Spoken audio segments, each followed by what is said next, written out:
Bapak, Ibu, saudara-saudari yang dikasihi Tuhan Yesus, sekali lagi Shalom. Selamat malam. Kita berjumpa lagi dalam kelas Oikos online ini. Dan pada hari ini kita akan membahas satu karisma Roh Kudus, yaitu karunia membeda-bedakan roh atau discernment. Bapak, Ibu, saudara-saudari yang dikasihi Tuhan Yesus, kalau boleh saya tanya, apa Anda melihat salib di sebelah saya ini? Salib ini dikenal salib San Damiano. Jadi ada satu cerita. Jadi sebenarnya salib ini sudah dibuat sejak abad ke-12 oleh seniman Umbria di Syria. Salib ini punya latar belakang banyak dipakai di gereja-gereja Syria. Ya, jadi gereja-gereja Syria, lalu kemudian di biara-biara Syria banyak memakai salib ini jadi sebagai ikon. Tetapi kemudian di kalangan gereja barat, salib ini menjadi terkenal karena pengalaman Santo Fransiskus dari Assisi. Ya, jadi ini dari pengalaman Santo Fransiskus, ini suatu ketika dalam perjalanan setelah wajib militer, dalam perjalanan pulang ke rumah, tapi di perjalanan dia kelelahan lalu beristirahat di satu reruntuhan gereja. Nah, sambil kemudian dia tidur, tiba-tiba dia terbangun dengan suara yang memanggil. Jadi di reruntuhan gereja tua ini, jadi di gereja di daerah San Damiano, Italia, dia kemudian terbangun oleh suara Tuhan. Dan kemudian salib ini berbicara kepada dia, "Fransiskus, bangunlah gerejaku." Nah, kemudian secara spontan kemudian Santo Fransiskus Assisi kemudian merasa, wah, Tuhan menghendaki saya untuk membangun gereja ini. Lalu dia kemudian begitu sampai di rumah, kain-kain jualannya ayahnya, jualannya papanya, kemudian dia ambil dari gudang, dia kemudian jual di pasar dengan harga obral, sale. Jadi namanya sale ini pasti menarik ya. Jadi orang-orang pada beli. Tetapi ini kemudian menimbulkan kemurkaan ayahnya ini. Dan kemudian sampai di lapangan, kemudian ayahnya marah-marah besar kepada Fransiskus yang telah menjual kain-kain ini. Karena Fransiskus pikir dari uang ini dia mau membangun gereja itu. Nah, tapi kemudian karena kemarahan ayahnya ini, kemudian secara radikal Fransiskus pada saat itu mengatakan, "Ayahku sekarang bukan Pierre Bernardon, tetapi ayahku, papaku adalah Bapa di surga." Dan dia menanggalkan semua pakaiannya itu, dan kebetulan itu memang mengundang banyak orang termasuk Bapak Uskup yang juga ternyata ada di situ. Lalu spontan kemudian apa yang dilakukan Fransiskus ini, Bapak Uskup kemudian mengambil kain kasar begitu ya, kain kasar yang kita lihat sekarang dipakai para Fransiskan, tapi tentunya zaman itu lebih besar. Lalu kemudian dia tutupi dengan kain yang kasar semacam goni yang seperti itu ya. Ya, sejak itu kemudian Fransiskus menemukan panggilannya.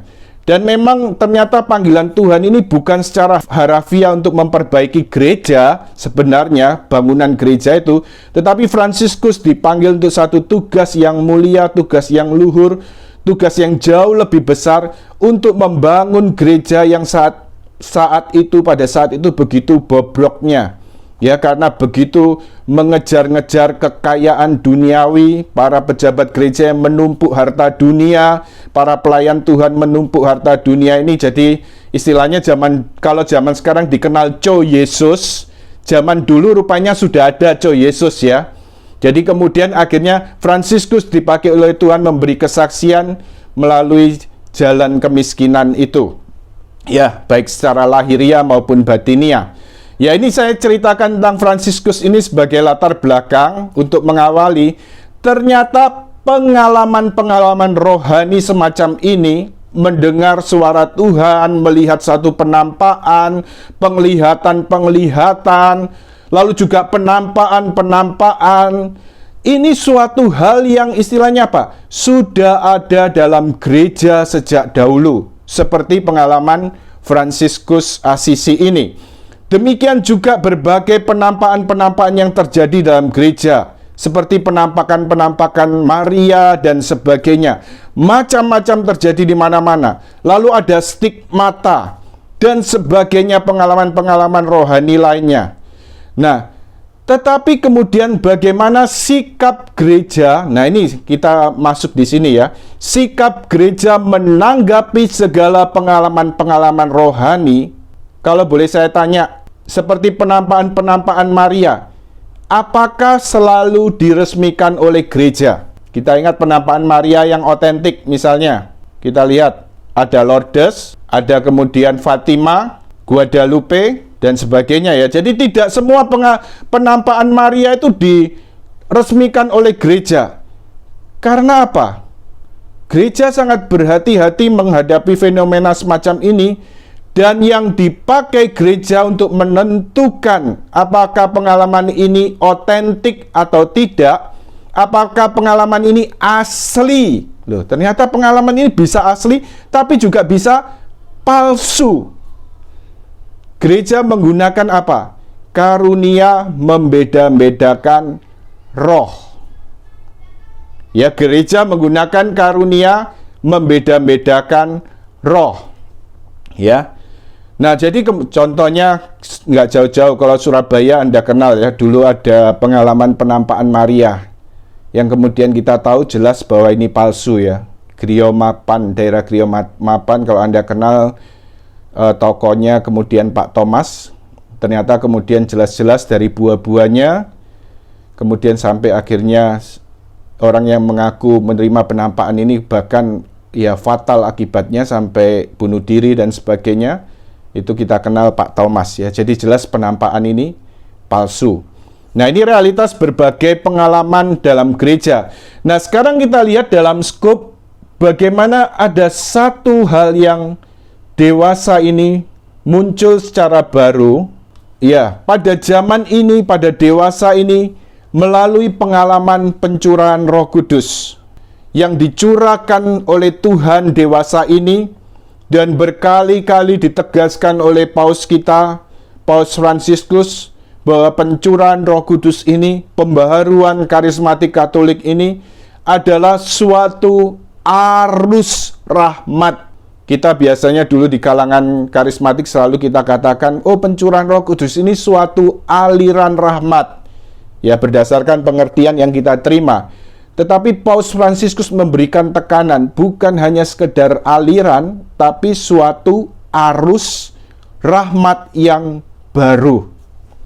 Nah, kalau ini satu arus rahmat yang baru, pencurahan Roh Kudus ini, ketika Roh Kudus dicurahkan secara baru, hadir secara baru dalam gereja, demikian juga selain kehadiran Roh Kudus baru, Roh Kudus juga mencurahkan karisma-karisma, karunia Roh Kudus yang diberikan untuk pelayanan. Ya, kita sudah menerima pengajaran panjang lebar waktu itu pada bagian awal ketika membahas karunia Roh Kudus secara umum. Ya. Jadi kalau kita lihat dalam 1 Korintus bab 12 ayat 7 sampai 11, karunia membedakan roh. Anda bisa buka dari kitab suci, dari 1 Korintus 12 ayat 10. Jadi Anda baca selengkapnya seperti yang kita bahas pada kesempatan pada bagian awal pengantar tentang karunia-karunia Roh Kudus atau karisma. Sekarang saya bacakan 1 Korintus bab 12 ayat 10.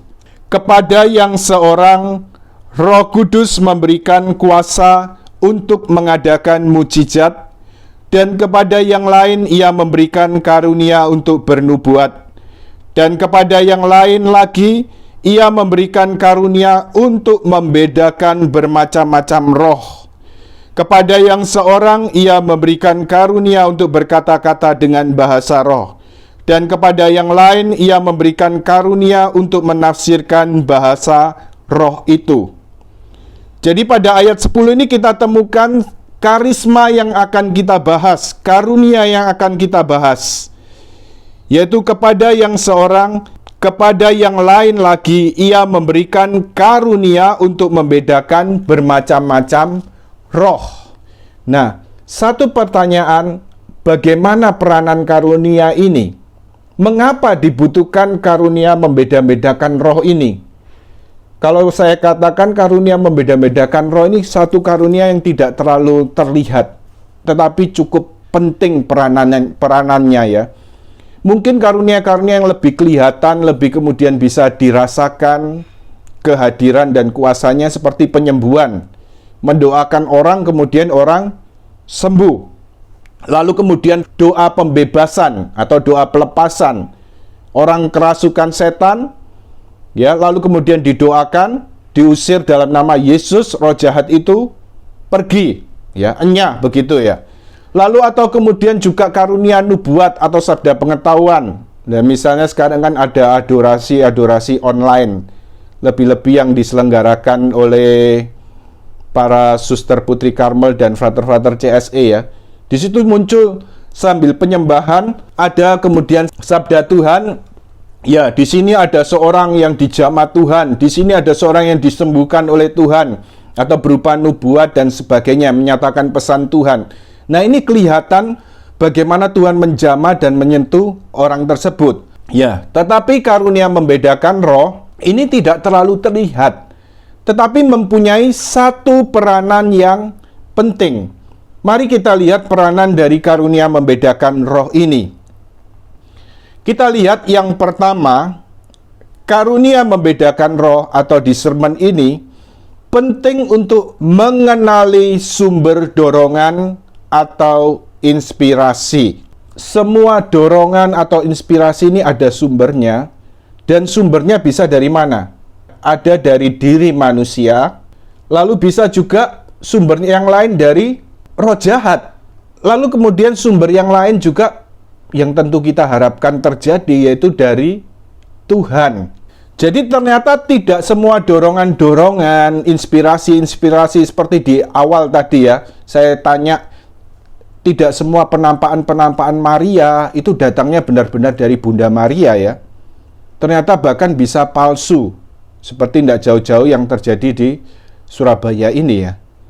Nah, demikian juga ketika orang mulai hidup dalam roh, biasanya kemudian bagi kita yang setelah mengalami pencurahan roh, kita kemudian mulai ya, paling tidak saya mendengar banyak sharing saat orang pencurahan roh, iya, mengalami, waduh, luar biasa jamahan Tuhan itu.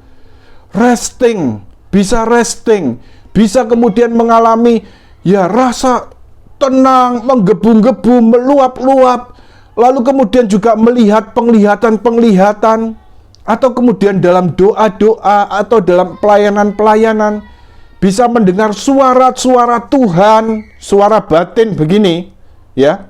Tapi berkenaan dengan suara Tuhan, penglihatan, lalu kemudian ya pengalaman-pengalaman rohani, ini bisa macam-macam. Demikian juga dalam pelayanan-pelayanan.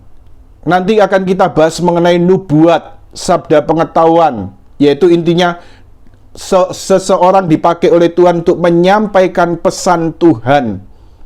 Nah, tetapi kemudian ternyata di balik pengalaman-pengalaman suara Tuhan dalam tanda kutip, lalu juga macam-macam yang bisa terjadi, penglihatan atau gagasan yang muncul dalam pikiran, dorongan-dorongan, inspirasi-inspirasi, ternyata kita lihat di sini belum tentu berasal dari Tuhan.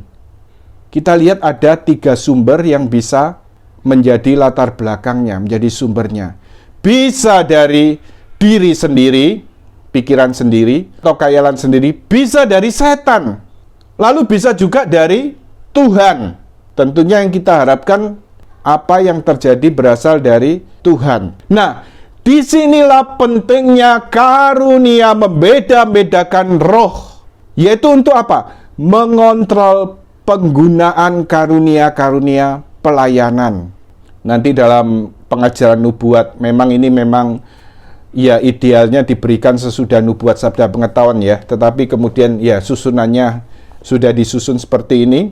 Ya, kalau nubuat nanti dikenal ada nubuat asli, ternyata kemudian ada nubuat semu, ada nubuat palsu ya. Nubuat asli ini dorongan dari Tuhan. Semu ini dari diri sendiri. Nanti diterangkan lebih jelas lagi ya di sana.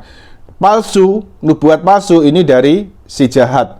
Nah, jadi karena itu perlu dikontrol penggunaan karunia-karunia ini dengan karunia membedakan roh. Sekarang kita lanjutkan bahwa satu kenyataan perlu kita pahami, tidak semua inspirasi, tidak semua dorongan itu merupakan suara Tuhan. Kalau di kelas misalnya, saya biasanya juga memberikan contoh ini, tapi ini cukup fatal, Anda tidak perlu terlalu kaget. Ternyata bisa menimbulkan akibat fatal ya. Tapi ini satu pengalaman berkaitan mendoakan orang. Nah, satu ketika saya kemudian jumpai seorang ibu, dia tiba-tiba katakan, habis misa dengan doa penyembuhan, habis 1 KRK begitu, loh, habis kamu doakan itu loh, aku besoknya keguguran. Waduh, syok saya waktu dengar itu. Sebentar, waktu itu saya nggak mendoakan loh, saya hanya bantu kecer. Saya nggak ikut mendoakan, saya hanya bantu kecer. Lalu kemudian akhirnya ibu ini kemudian setelah itu cerita ya. Jadi ibu ini cerita, ya sebenarnya dia memang waktu itu diberi tugas pelayanan untuk menjadi ketua acara misa dan adorasi itu. Ya, jadi ketua untuk misa dan adorasi. Tentu ini tugas yang berat ya, untuk jadi ketuanya, jadi koordinator utama begitu ya. Nah, tapi kemudian artinya apa? Ketika dia diminta oleh pimpinan komunitasnya untuk melayani ini sebagai ketua untuk acara itu, nah dia kemudian tanya Tuhan sendiri, tanya Tuhan dulu. Dia bawa doa. Ya. Dia bawa doa, karena apa? Dia juga ragu-ragu untuk menerima, karena apa? Dia sedang baru ketahuan hamil muda, dan dokter katakan kandungannya lemah. Nah, tapi dia kemudian, ya sudah, dia bawa doa dulu. Ya, namanya dia juga bersemangat untuk melayani ya, berusaha tidak menolak begitu.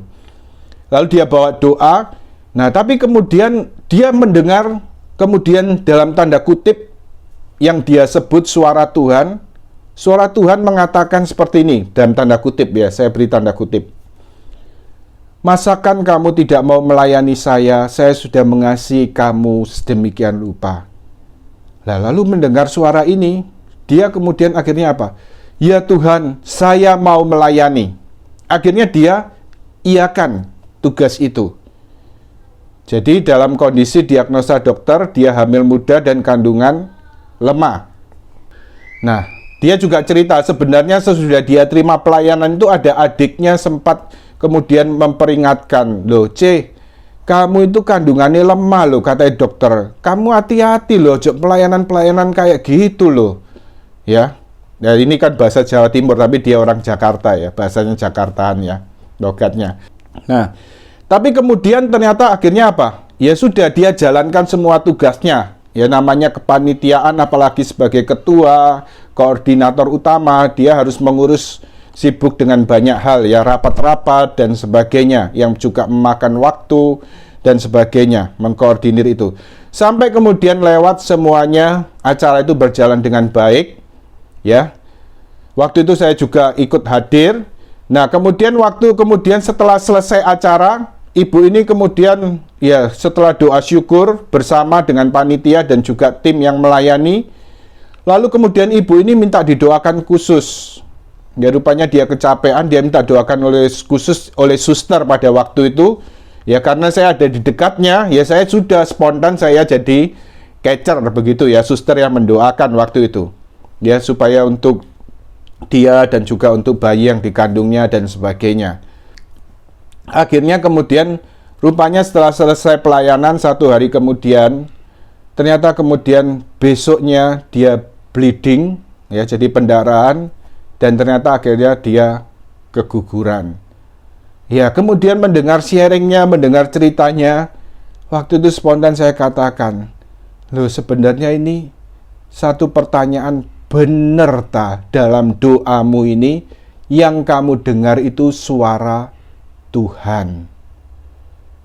Nah, jadi kenyataan bahwa tidak semua suara Tuhan dalam tanda kutip, dorongan-dorongan, inspirasi-inspirasi itu pasti merupakan suara Tuhan. Nah, lalu saya terangkan ke ibu ini, loh, kalau kita doa, kita bisa mendengar suara-suara seperti itu belum tentu dari Tuhan, walaupun kelihatannya baik.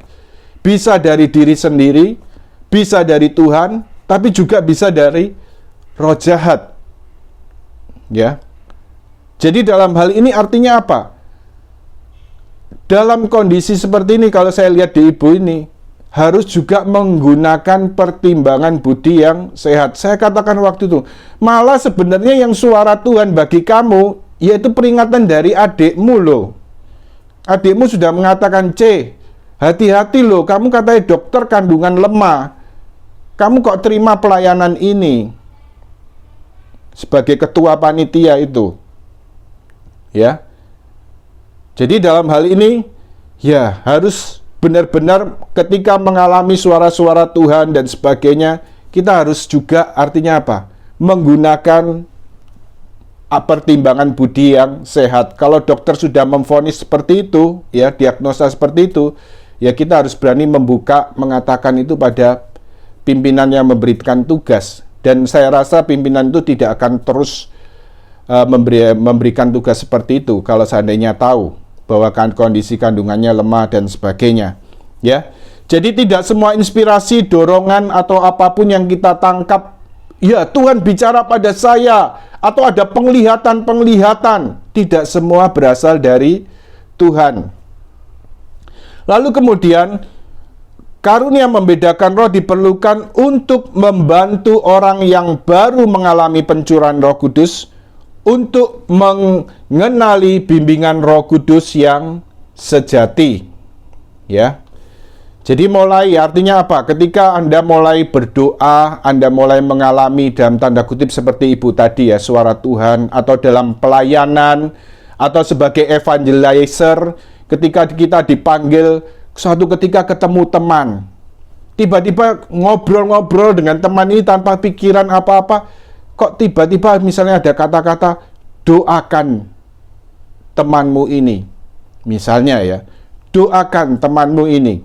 Ya, kita bisa kemudian bertanya dengan Tuhan, Tuhan, apa kehendakmu? Apa ini dari Engkau? Nah, di sini peranan karunia membedakan roh. Bisa juga misalnya dengan bahasa roh dalam hati untuk pengujian. Nah, kalau kemudian dorongan ini tetap, ini teknik sebagai evangelizer ya. Jadi kalau Anda merasa ada satu dorongan, doakan orang ini. Ya, karena itu teman Anda sendiri, ya. Saya rasa kemudian Anda bisa ikuti. Artinya apa? Bukan langsung, mau tak doano enggak? Tentu bukan seperti itu ya. Ya, jadi ada tekniknya. Jadi kalau tidak sembarang langsung, mau tak doakan enggak? Mau tak doakan dan sebagainya. Kalau ada dorongan seperti itu, tidak. Kita mulai ngobrol lalu, kamu ada masalah enggak ya? Ini loh, ada masalah enggak? Kok rasanya aku ini seperti merasa, ya kemudian ini, mungkin dia kemudian curhat, cerita, baru kemudian mau enggak aku doakan, ya baru kita kemudian mendoakan. Ini teknik yang benar ya, jadi langsung jangan ada dorongan, langsung diikuti. Mau tak doakan enggak? Wah, ini istilahnya lama-lama pasang papan nama ya, pendoa. Ya, jadi lama-lama ditulis begini, pendoa, begitu ya. Jadi ya tentu tidak perlu seperti itu. Ini artinya perlu teknik. Ya, kita diajarkan sebagai evangelizer, kalaupun ada inspirasi, ada dorongan, kita harus berdoa pada Tuhan, apa ini sungguh-sungguh dari Tuhan atau tidak. Lalu secara teknik kita bukan langsung nodong orang, mau tak doakan nggak? Tidak ya, tapi kemudian bisa dengan cara-cara ngajak ngobrol dan sebagainya sampai akhirnya memang tahu kebutuhan dia untuk didoakan. Tapi kemudian juga ada ekses-ekses lain, ini pengalaman, tapi zaman dulu ya. Ini zaman dulu karismatik awal ya di kalangan karismatik Katolik. Ya. Mungkin ada seorang yang senior dalam pelayanan, ya satu ketika itu akhirnya menimbulkan ekses ya. Bagaimana dia ya kemudian tiba-tiba merasa didorong oleh suara Tuhan, tegur orang itu. Dan ini memang satu pengalaman yang saya dengar cerita ini memang terjadi ya. Satu sharing yang kemudian saya dengar terjadi, tegur orang itu. Yaitu di tempat keramaian tiba-tiba dia terdorong untuk seperti itu dan dia ikuti. Ya. Dan ditegur. Akhirnya apa? Wah, ribut. Ya, rame ya. Ya, jadi ini kemudian menimbulkan kekacauan. Ya, dari sini kita tahu bahwa dari buahnya ini jelas bukan dari Tuhan. Ya. Sekarang kemudian juga berkaitan pelayanan doa. Karunia membedakan roh ini akan sangat membantu bagaimana kita mengenali dan mengetahui kebutuhan dan cara pelayanan yang tepat. Khususnya memang banyak sekali kadang-kadang orang main hantam ya, dari pengalaman nanti pengalaman pelayanan-pelayanan. Kita kadang-kadang ada orang tertentu yang sedikit-sedikit apa? Merasa kalau melihat manifestasi tidak terkendali yang terjadi ya ketika berdoa, kemudian mulai berdoa secara umum dan terjadi manifestasi tidak terkendali, orang langsung kemudian apa? Mikirnya apa? Oh, manifestasi yang tidak terkendali ini gangguan roh jahat, sehingga dalam nama Yesus hanyalah roh jahat, dalam nama Yesus hanyalah roh jahat dan sebagainya. Tapi perlu kita ingat, ternyata tidak semua manifestasi yang tidak terkendali. Jadi kalau Anda mungkin pernah ikut retret offline dulu ya, begitu waktu adorasi, begitu waktu doa-doa, atau juga waktu pencurahan Roh Kudus, ternyata ada orang yang kemudian manifestasi yang tidak terkendali, dan sebagainya gitu, atau kemudian matanya membalik dan sebagainya, lalu mungkin bersikap macam-macam gitu ya, seperti harimau dan sebagainya begitu ya. Nah, tapi kemudian artinya apa? Ini belum tentu karena gangguan roh jahat. Ini bisa mungkin karena gangguan roh jahat, saya katakan mungkin ya. Tetapi bisa juga luapan emosi dari luka-luka batinnya ya. Jadi gangguan emosi yang keluar dari luka batinnya ya, kemudian meluap secara tidak terkendali, atau juga dalam tanda kutip ini kenyataan terjadi. Saya ingat zaman dulu pernah mengikuti panitia camping rohani di Tumpang ya. Jadi waktu zaman mahasiswa gitu. Ya saya lihat kemudian ada itu ya, cewek-cewek yang ikut itu kemudian manifestasinya nggak terkendali. Jadi waktu itu saya mahasiswa ikut kepanitiaan untuk camping rohani muda-mudi untuk anak-anak SMA begitu ya. Itu tidak terkendali begitu. Tapi kemudian artinya apa? Waktu kita kemudian ya, panitia-panitia yang ganteng-ganteng ini ya, waktu kita panitia-panitia kemudian mau gendong dia, ya mau menggendong kita beberapa, langsung suster katakan, jangan. Lalu kita pikir, oh apa? Suster lalu bisik. Itu cari perhatian. Oh, kemudian ya sudah kita tinggalkan. Nah, setelah tadi kalau semulanya gini-gini, tapi setelah kemudian kita diam-diam tinggalkan dia, lama-lama dia nih, dia mulai kemudian sadar, dia lirik kanan, lirik kiri, loh, kok gak ada cowok-cowok ganteng yang mau menggendong dia ya? Tidak ada cowok-cowok ganteng yang mau membopong dia gitu ya? Nggak ada ternyata. Lama-lama dia akhirnya kiri kanan, lalu kemudian akhirnya apa? Duduk bangun sendiri. Ya ternyata ada juga fenomena seperti ini, cari perhatian. Ya jadi memang perlu hati-hati ya. Di sini dari pengalaman pelayanan kita tahu, dari pengalaman pelayanan melihat hal seperti ini, kita akan bisa lihat ternyata ada hal-hal yang kelihatan artinya bersifat alami ya. Entah itu karena gangguan roh jahat atau karena luka batin, tapi ternyata bisa juga ada yang dibuat-buat untuk cari perhatian. Ya, jadi karena itu diperlukan karunia membedakan roh untuk tahu bagaimana kebutuhan, cara dan doa yang tepat untuk pelayanan, khususnya dalam pelayanan doa. Lalu karunia membedakan roh ini diperlukan juga untuk mengambil keputusan tepat dalam hidup pribadi atau kelompok. Ya, misalnya berkaitan suatu yang serius yang mungkin akan mengubah hidup kita, suatu peluang pekerjaan, untuk pindah tempat, pindah rumah, pindah kota, atau kemudian mencari panggilan hidup seperti kemudian ya mencari panggilan hidup, hidup berkeluarga atau hidup membiara. Nah, ini diperlukan juga karunia membedakan roh, karunia discernment. Atau kemungkinan tadi, kalau cari jodoh, wah ini ya, cari jodoh. Apakah jodoh ini sesuai kehendak Tuhan? Ya, ini bisa juga melalui proses discernment. Ya, jadi ini kegunaan atau peranan dari karunia membedakan roh. Sekarang kita lihat pengertian dari karunia membedakan roh. Ya, kita lihat di sini pengertiannya. Suatu penerangan ilahi yang memampukan seseorang mengenali sumber dorongan, gagasan, inspirasi, perbuatan, keputusan melalui tanda-tanda tertentu. Jadi ini pengertian dari karunia membedakan roh. Suatu penerangan ilahi. Jadi memang bentuknya ini seperti suatu intuisi ya.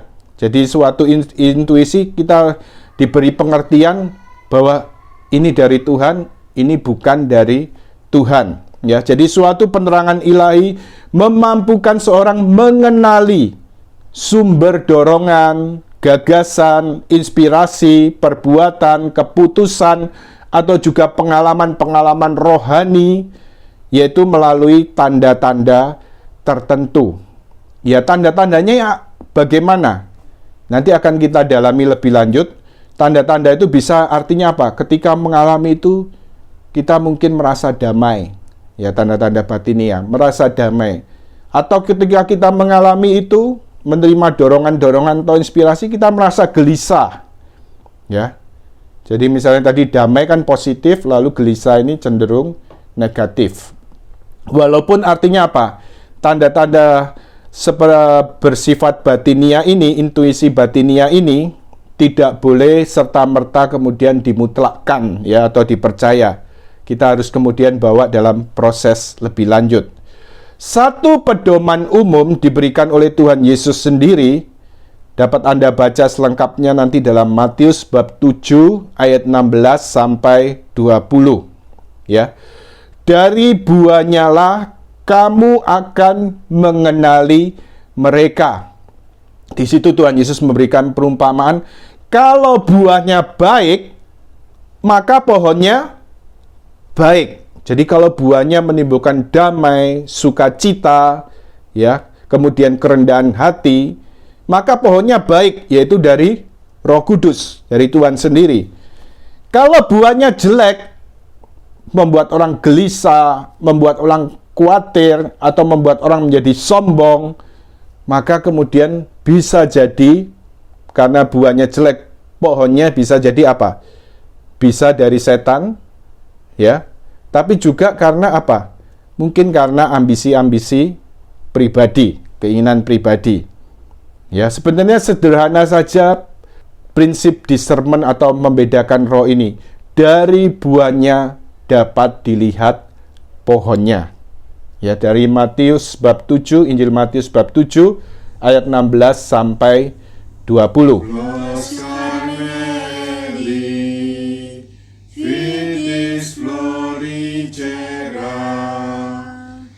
Splendor Celi, Virgo Puerbera, Singularis, Maternitis, Septilinesiae,